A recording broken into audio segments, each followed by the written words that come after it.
Komiði sæl. Ég heiti Margrét Jóhannsdóttir og er verkefnisstjóri hjá Rannís.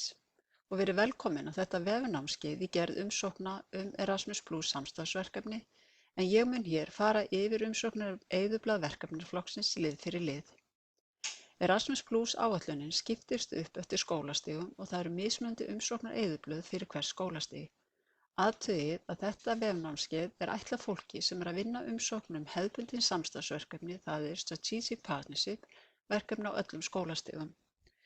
Annars konar eyðublað er fyrir svokölluð skólaverkefni, það eru school-to-school verkefni og þið finnið annað vefnámskeið sem snýr að þeim verkefnaflokki á Erasmus Plus heimasíðunni. Umsóknar eyðublaði sækið þið á heimasíðu Erasmus Plus undir þeim skólastigum sem þið eru að vinna með. Þið smellið á linkinn fyrir eyðublaðið og þurfið þá að velja að vista það. Við mælum með því að þið vistið eyðublaðið undir nýju nafni og geymið það á aðgengilegum stað á tölvunni ykkar. Þið getið alltaf séð og til athuga það að þið séuð með rétt umsóknareyðublað. Upplýsingar eyðublaðið eru hérna efst í horninu á blaðinu, á fyrstu síðan á eyðublaðinu.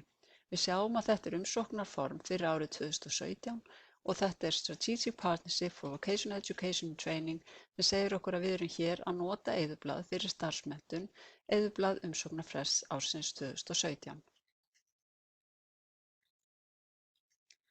Hér í upphafi umsóknareyðublaðsins undir General Information er hans lýsing á því hvernig umsóknareyðublaðið er byggt upp. Við sjáum kaflaskiptun, það er Context, Description of the Project, það er Budget kafli og síðan Project Summary og síðan svona það sem við kallaði checklist eða þar sem við athugið að allt sem á að vera í umsókninni sé örugglega til staðar og síðan eru ákveðin fylgigögn sem þurfa að fylgja umsóknunum og síðan sendið þið umsóknina hér þegar hún er tilbúin þá er hún send rafrænt. Áður en við höldum áfram að skoða efni umsóknareyðublaðsins skulum við aðeins sjá hvernig það er byggt upp. Við sjáum hér að það er mismunandi litur í þessum kössum sem eru hérna á blaðinu. Takið eftir að í gráu kössunum eru upplýsingar sem þið getið ekki neitt breytt. Þær færast sjálfkrafa inn.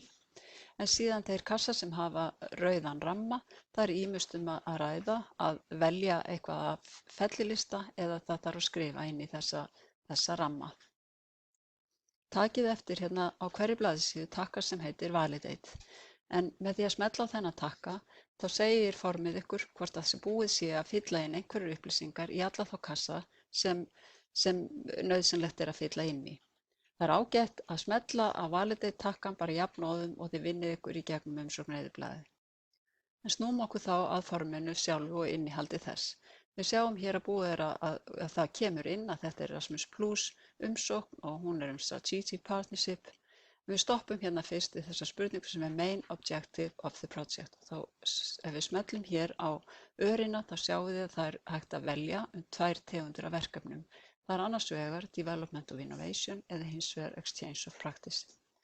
Ég er þess fullviss að þegar þið eru komið það langt með þessa undirbúningsvinnu að þið eru að fara að skrifa umsóknina þá eru þið búin að kynna ykkur það mun sem er á þessum tveimur verkefnaflokkum. En meginmunurinn felst í því að fyrir Development of Innovation þá er möguleiki að sækja fjármagn til þess að útbúa afurð en svo er ekki í verkefnaflokknum sem er Exchange of Practice. Hérna ætlum við að velja Development of Innovation í þessu dæmi sem við notum núna. Hér í umsóknareyðublaðinu kemur fram umsóknarfrestur þessa verkefnaflokks. Við sjáum að fyrir árið 2017 þá er hann 29. mars 2017 og hér stendur að það sé klukkan 12 en sú tímasetning hún miðar við tíman við klukkuna í Brussel. Fyrir okkur Íslendinga þá er þetta fyrir morguninn eða klukkan 10 og passið þess vegna muna það að þið þurfið að vera búin að skila umsóknunum fyrir klukkan 10 þann 29. mars. Við viljum því endilega hvetja ykkur til þess að vera búin að skila umsókninni deginu fyrir svo þið lendi ekki í tímahræki snemma að morgni þessa dags. Og hér er síðan spurt það tungumál sem umsóknin er skrifið á og í langflestum tilfellum erum við að skrifa umsókn á ensku og við getum ekki skrifað umsóknir samstarfsverkefni á íslensku.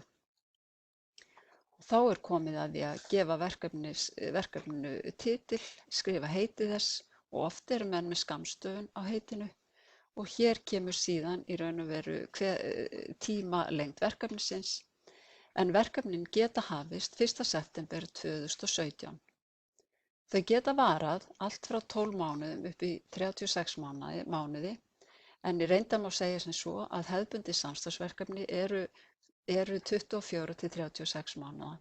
En hér getið þið valið sem sagt þann mánaðafjölda sem að þið reiknið með að þurfi fyrir ykkar verkefni.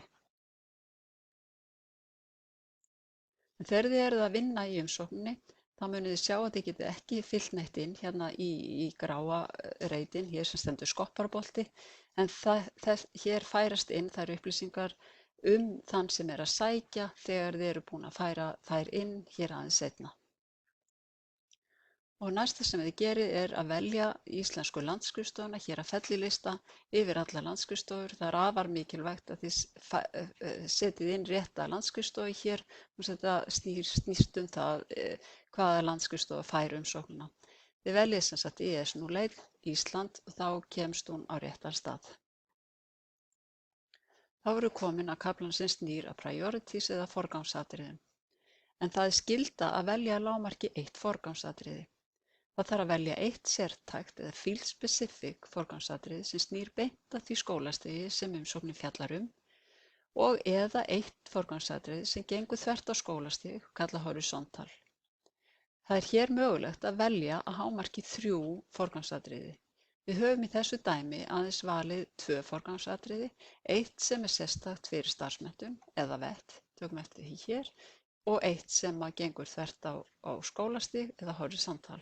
Við sjáum að þið finnið forgangsatriðin hér á fellilistanum og veljið út af þeim þau forgangsatriði sem eiga við í ykkar tilfelli. Í þennan kassa hérna þá þurfið að rökstyðja hvernig verkefni styður við þau forgangsatriði sem þið hafið valið hér fyrir ofan. Og þá er komið að samstarfsaðilum. Við byrjum á því að setja inn upplýsingar þann sem er að sækja Því sem sagt að setja hér upplýsingar ykkar stofnun. Og eins og þið væntanlega þekkið á þessari stundu þá þurfa allir sem eru samstarfsaðilar í verkefninu að hafa svokölluð PIC-númer. Þegar þið eru komið með PIC-númerin þá í raun og veru sláið inn PIC-númerið og ítið á check PIC og þá detta inn þær upplýsingar sem búið er að skrá viðkomandi stofnun. En þið þurfa að bæta við svolítið upplýsingum stofnunina ykkar.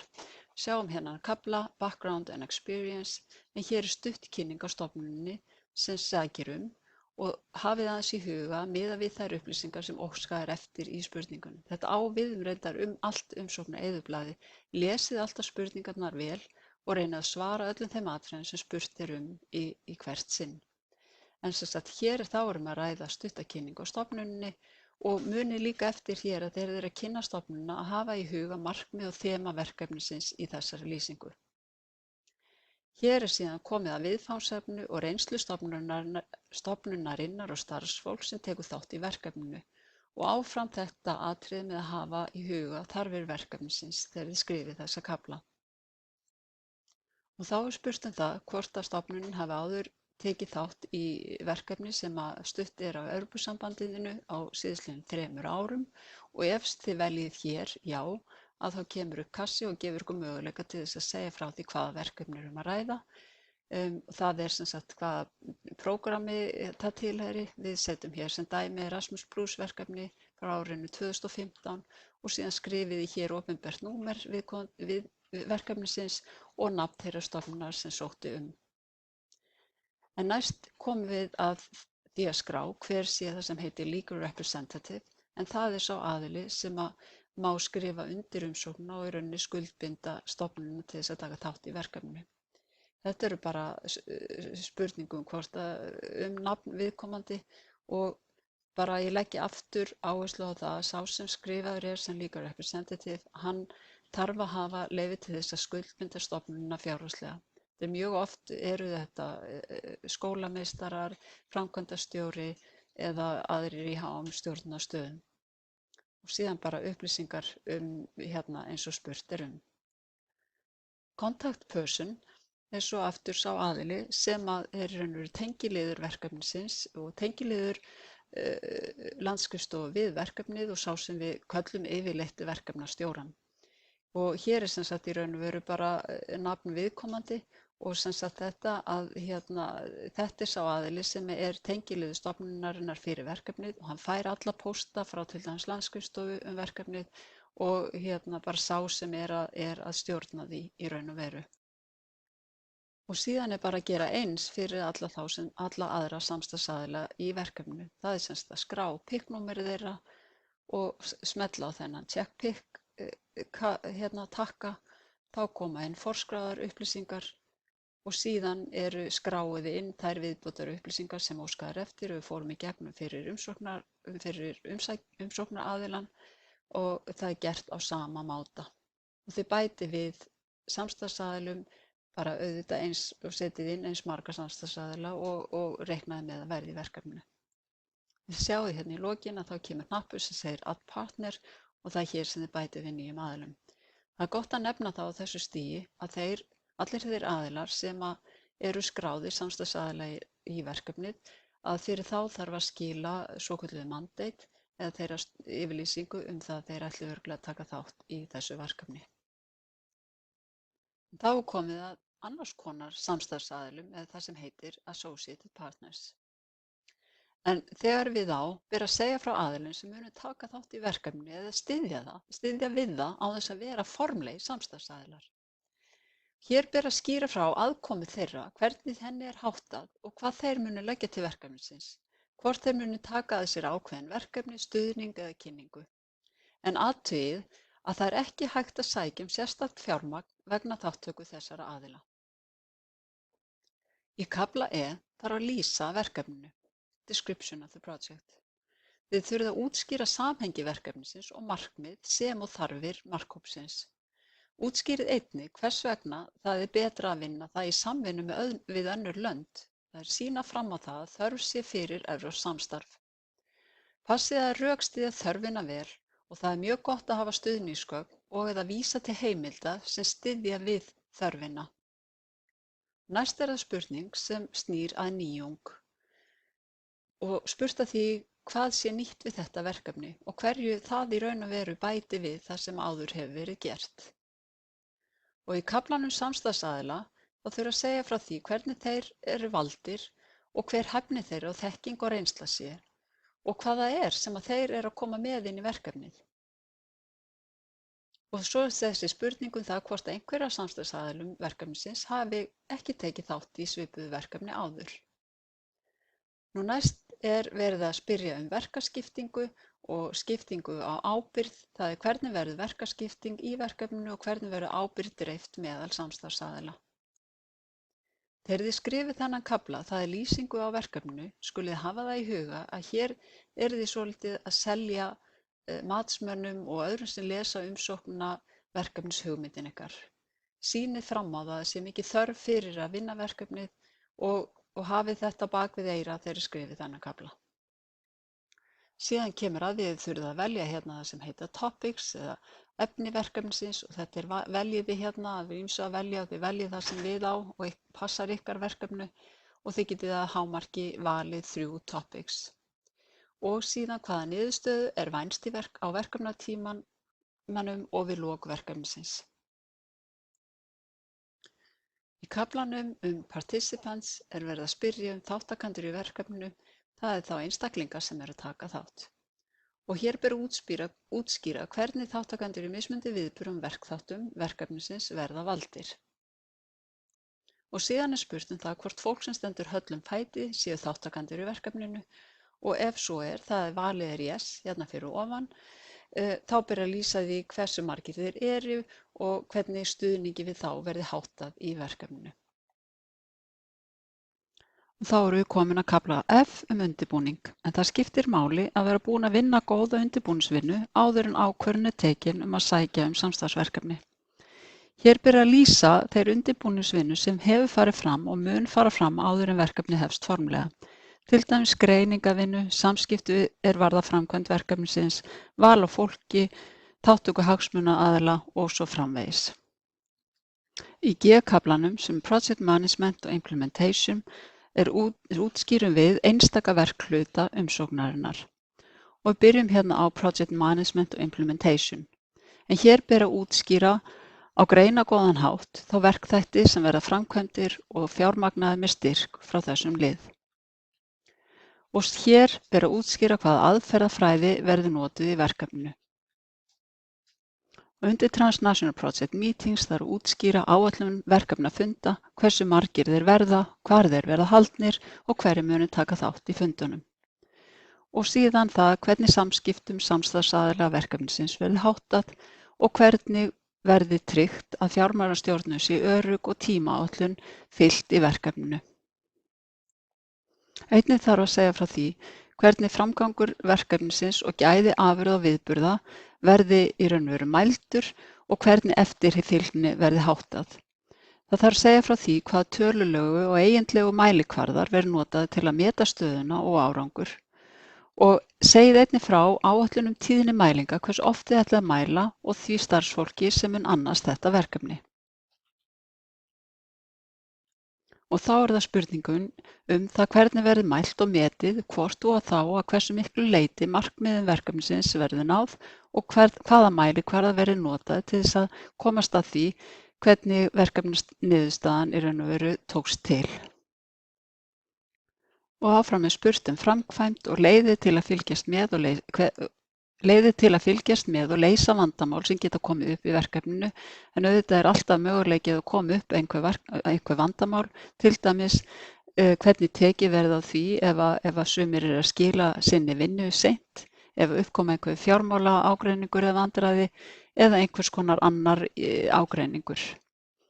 Og síðan í lok þessa kafla ber að greina frá áætlun notkun á evrópsku vefgáttunum eins og EPALE, School Education Gateway eða e-twinning við undirbúning, framkvæmd og eftirfylgni verkefnisins og þessu svarað þegar þetta á við. Og þá komið að þessum kafla sem heitir Intellectual Outputs, það sem sagt afurðir verkefnisins og þá fyrst spurning það hvort að það sé áætlað að vera með afurðir og leið og hér svarað já og þá koma upp svona kassar til þess að lýsa þeim afurðum sem áætlað að gera í verkefninu. Þið byrjið á því að gefa afurðinni titil og síðan þarf að lýsa afurðum með tilliti til nýjunga, áhrifa og mögulegri yfirfærslu. Þið að segja frá verkaskiptingu milli samstarfsaðila og lýsing á þeim verkefnum sem felast í gerð afurðarinnar og þeirra aðferða sem nota á við að þróa og gera viðkomandi afurð.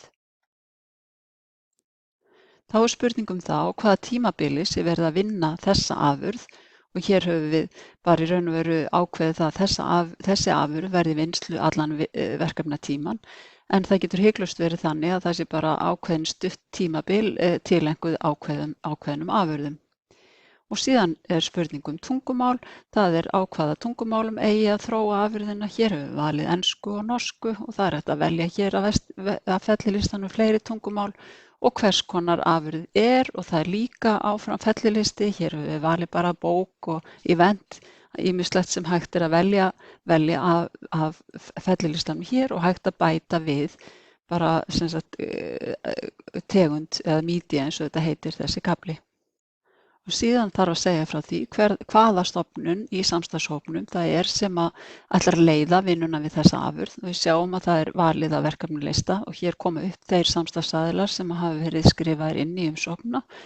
Og síðan það spurning hverjir ætla að taka þátt í að vinna þessa afurð og það áfram veljum við að fellilista.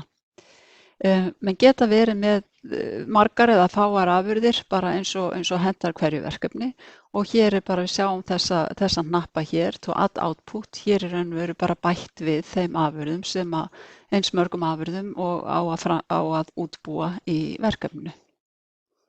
En í þeim verkefnum þar sem afurð að þá hægt að sækja multiplier events og áfram spurt hér hvort menn ætla að vera með einhverja multiplier events og í raun og veru sama prinsip og þegar mann að lýsa afurð, maður bara gefa viðburðinum nafn. Hér spyrja menn í hvaða landi viðburðin verður haldinn og það þarf að lýsa honum, hvenær á að halda hann og hvaða afurð hvaða afurði verið að kynna og hérna veljum við það af fellilistanum. Þá spurt það hvaða stofnun það sem ætla að leiða viðburðinn og hverjir af samstarfsaðilum verkefnisins ætla að taka þátt. Við sjáum að veljum það áfram á fellilistanum, hverjir af samstarfsaðilum ætla að taka þátt í hverjum viðburði fyrir sig. Hér höfum við bara sett upp einn viðburð og síðan má bæta við multiplier event eins og þarf og sjá með því að smetla á add event takkan og það afskaplega mikill munur á milli verkefna hvernig menn gera þetta. Sumir eru kannski með eitt stóran svona multiplier event meðan aðrir hafa marga minni viðburði. Margir hafa svona multiplier event jafnvel í hverju landi, öllum þeim löndum sem taka þátt í verkefninu og fá þáttöku frá hagsmunaaðilum í gegnum þessa multiplier events. Þannig að það eru ýmsar leiðir til þess að nýta möguleikana til þess að kynna afurðirnar, bæði þegar þær eru í þróun og þegar þær eru tilbúnar.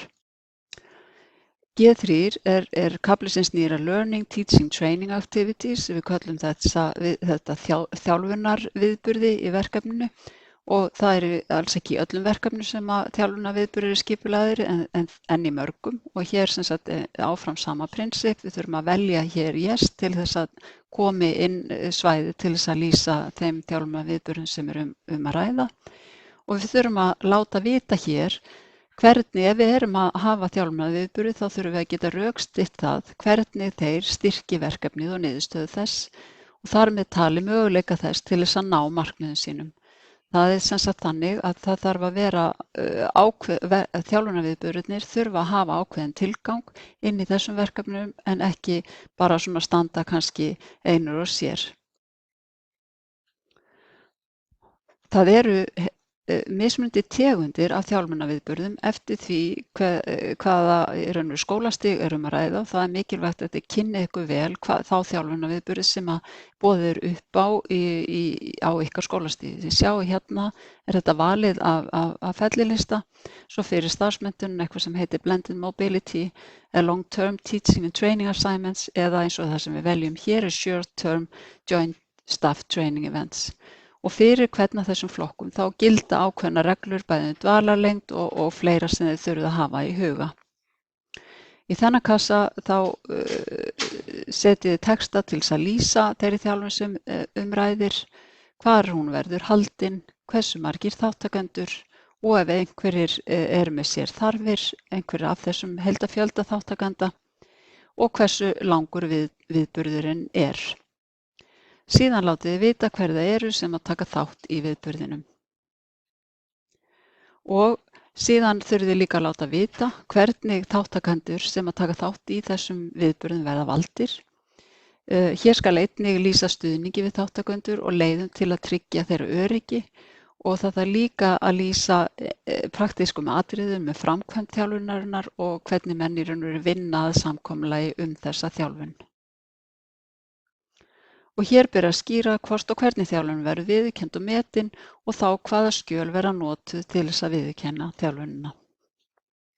H-liður umsóknar er kallaður follow-up og fjallar annars vegar impact eða áhrif og hins vegar dissemination and use of project results eða kynningar hluta verkefnisins.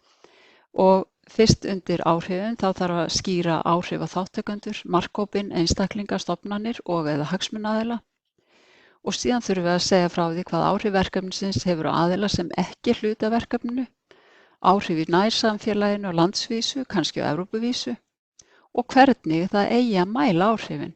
Hvernig ætla að fara að því að mæla hvað áhrif verkefnið hefur og hvort það hefur þau áhrif sem að þið eruð að vonast. Og síðan þarf að segja frá kynningaráætlun verkefnisins.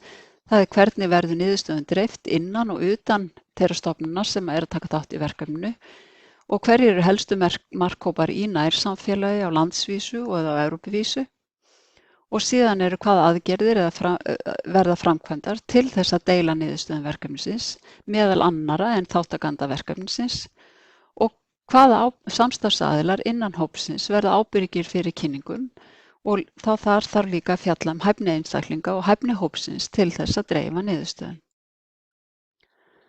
Og í þessari áætlun, þess sem sagt í Erasmus Plus áætlunni, þá mikil áhersla lögð á það að verkefnin lifi áfram, ef maður getur sagt sem svo, eftir að verkefni tímanum lýkur. Og hér sem sagt óskað eftir því að fá að heyra frá umsækjendum hvernig niðurstöður verkefnisins verða í raun og veru tryggt að þær verði aðgengilegar við lok verkefnisins og hvernig þið ætlið að gera öðrum mögulegt að nota þær.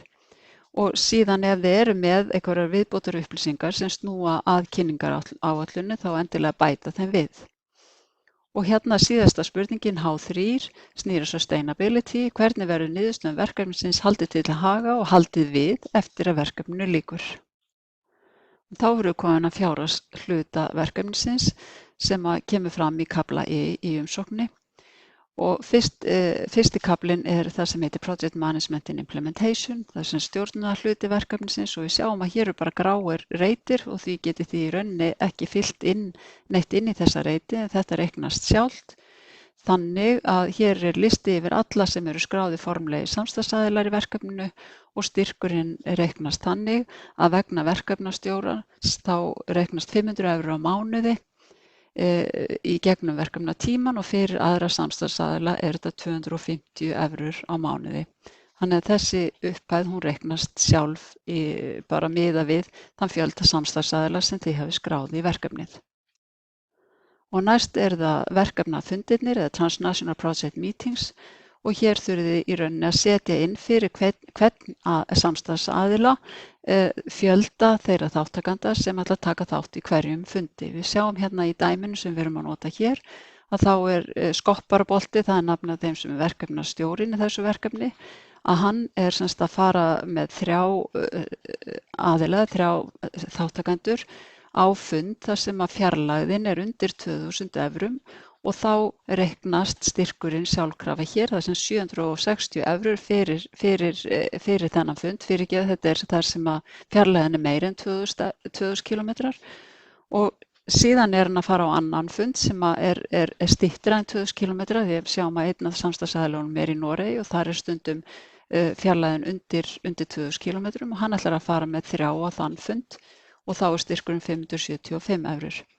Svona í raun og veru vinnið ykkur í gegnum hvern fundin á fætur öðrum og í gegnum hvern og einn af samstarfsaðilunum að skrá þann fjölda þáttakenda sem þeir ætla að fara með á verkefnafundina.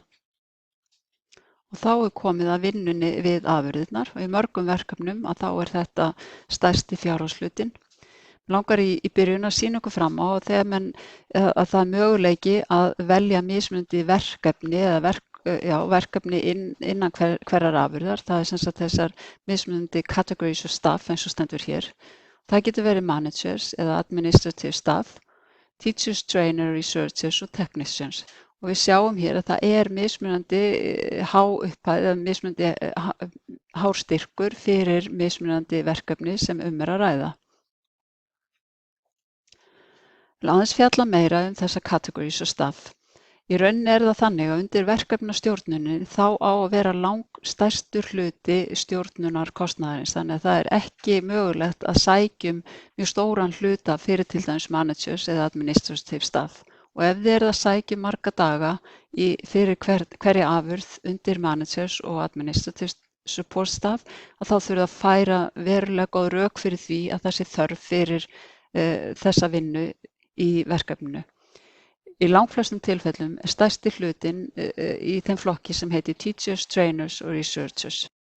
Þið athugið að undir þessum lið, undir Intellectual Outputs, að þá þurfið þið að setja inn í raun og aðkomu hvers samstarfsaðila, hans daga fyrir hverja afurð og vinna ykkur þannig í gegnum afurðina sem verið að sækja Og svo það að sækja styrk fyrir multiplier events og þá þetta áfram að velja, þá vitum við hvaða viðburði við ætlum að halda og sem sagt sótt fyrir hvern af samstarfsaðilum verkefnisins og þið sjáum hér í event identification að það kemur upp á fellilista þeir viðburði sem við höfum skilgreint fyrir verkefni hér að ofan og síðan segjum við hversu marga þáttakendur við eigum von á, annars vegar það sem heitir local participants og hins vegar foreign participants og setjum við inn hérna fjöldan fyrir hvern viðburð sem skilgreindur Og þá það learning, teaching, training activities eða þjálfunarviðburðirnir og áfram þetta sama prinsipið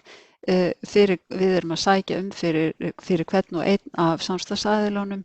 Við erum búin að skilgreina viðburðinn hérna fyrir framan og þá getum við sótt fyrir alla þá viðburði sem við höfum skilgreint hér í kaflanum á undan og við þurfum að segja hversu langt ferðalagið hvort og við sjáum og veljum það, við sjáum það hér á listanum hvaða fjarlægðir eru í boði og við notum distance calculator til þess að finna út fjarlægðirnar og svo þurfum við að segja hversu marga þátttakendur við reiknum með á hvern viðburð og síðan þessi nýjung hér sem heitir Top Up for Expensive Domestic Travel Cost sem viðbót sem mögulegt að sækja í þeim tilfellum þar sem verulega dýrt ferðalagið innanlands verulega dýrt til þess að komast á staði þar sem hægt að ferðast á milli landa.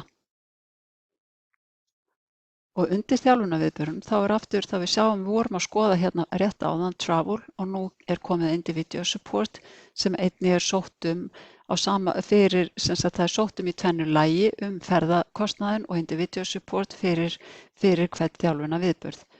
Þannig að þetta gert á sama hátt hér kemur raun og veru sú stofnun sem verða að sækjum fyrir hvaða viðburður, hversu langur viðburðurinn, þetta eins og hér við sett 5 daga og hérna fjöldi þátttakendanna, við sjáum að þetta sami fjöldin hérna, það sjálfsögðu, þetta sama fólki sem við erum að sækja fyrir og þá reiknast styrkupphæðin hér með þann fjölda sem við erum búin að setja inn. Og hér sjáum við Special Needs kassan þar sem við setjum inn ef að það að ræða einhverja sem þurfa standa höllum fæti eða þurfa einhverju hluta vegna að fá sérstaklega styrk vegna ferðalaga á þjálfunarviðburðina og hér sjáum við höfum sett inn hérna þessi 2 þáttakendur og hvers vegna þeir þurfi viðbótarstuðning, það skýrt hér og síðan upphæðin sem kemur hér inn og hún raunkostnaður, það sá kostnaður sem þið reikni með að þurfi til. En í exceptional cost þar líka að ræða raunkostnað og þar setjum við inn þá stofnun sem verið að sækja fyrir og þetta getur verið kostnaður sem þarf að kaupa utan að frá, til dæmis eins og hér í þessu dæmi höfum við sagt að við þurfum að kaupa þýðingar utan frá, fá aðra utan stofnanna sem taka þátt til þess að vinna við þýðingar í þessu landi og síðan hér að ræða raunkostnað en takið eftir að við biðjum 75% af því sem raunverulegu kostnaður verkefnisins.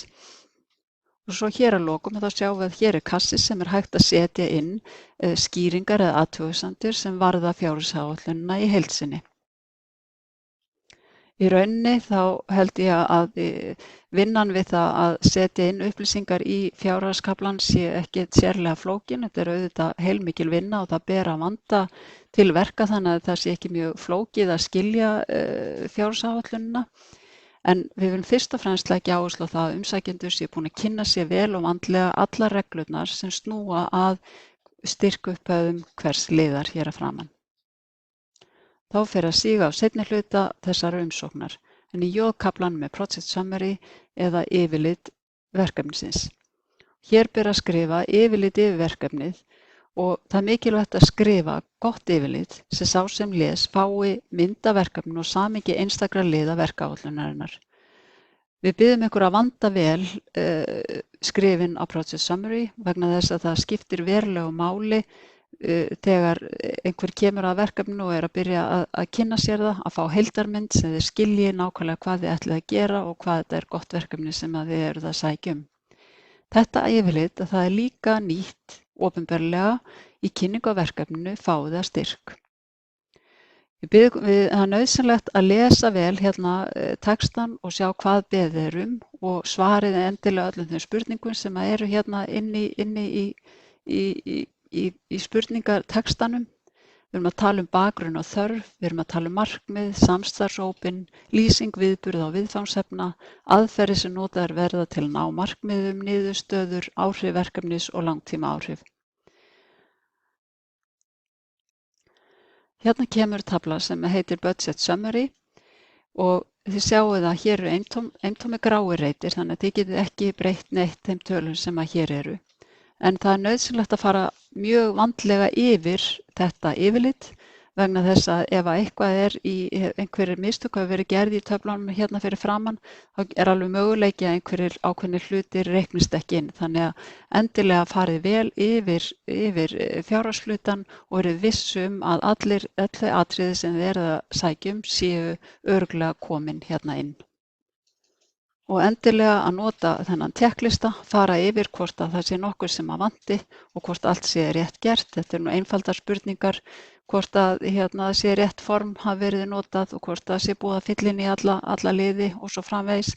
Við bendum sérstaklega á þau atriði sem snúa að þeim skjölum sem að eiga að fylgja. Það sem sagt Declaration of Honor sem það eru undirrituð af ábyrgðaraðila stofnunar og síðan mandates fyrir hvern þeirra samstarfsaðila sem skráðir eru í verkefnið og svona tímalínuskjal þar sem sýnda fram á hvernig þið ætlið á hvaða tímum þið ætlið að vinna verkefnið.